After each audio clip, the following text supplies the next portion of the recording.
Hello, I'm John Gerspach, Chief Financial Officer of Citigroup. This morning, we reported results for the third quarter of 2013, and I'd like to take a few minutes to discuss them with you.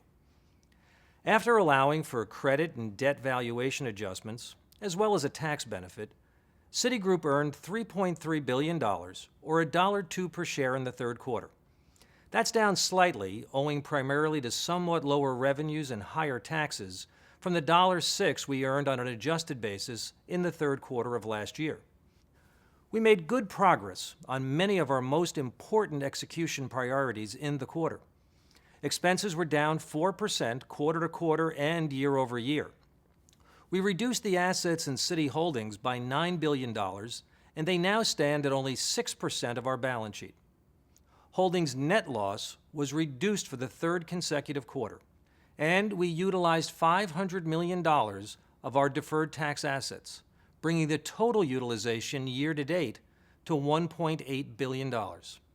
Yet, overall, our results were impacted by the challenging environment.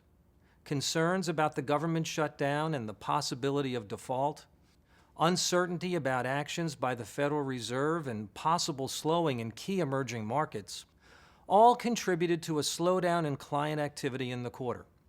And there remain areas for improvement in our businesses. Let's take a quick look at each of those businesses in turn. In our international consumer banking franchise, revenues were up slightly and expenses down. However, we saw revenue growth only in Latin America. Revenues were down in Europe following our exits from Turkey and Romania, and down in Asia, primarily owing to the impact of regulatory changes in Korea and lower investment sales in the face of continued market uncertainty.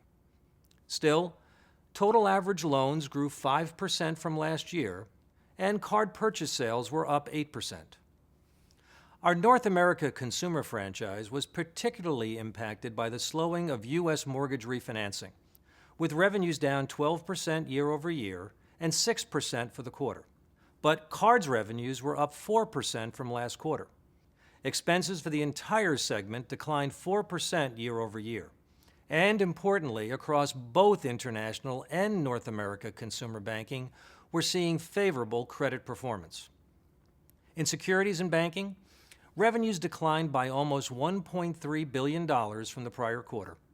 The typical seasonal decline was exacerbated by the considerable political and economic uncertainty and by underperformance in certain businesses.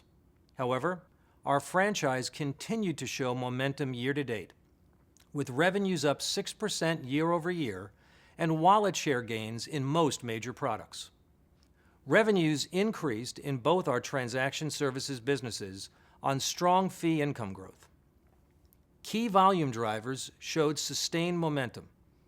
Trade loan originations grew 23% year over year. Average deposits were up 4%, assets under custody grew by 9%, and settlement volumes grew 11%. While expense growth outpaced revenue growth in the third quarter, we continue to believe the business can achieve positive operating leverage in total for the second half of 2013. Finally, our Tier 1 common ratio rose to an estimated 10.4% on a Basel III basis. Citi remains one of the best capitalized banks in the industry. These results demonstrate that Citi is capable of performing well in a tough environment. But they also show areas for improvement. Execution remains our top priority. We know our strategy is right for the times. To realize the potential of this franchise requires discipline and focused effort, both of which we endeavor to bring to our work every day.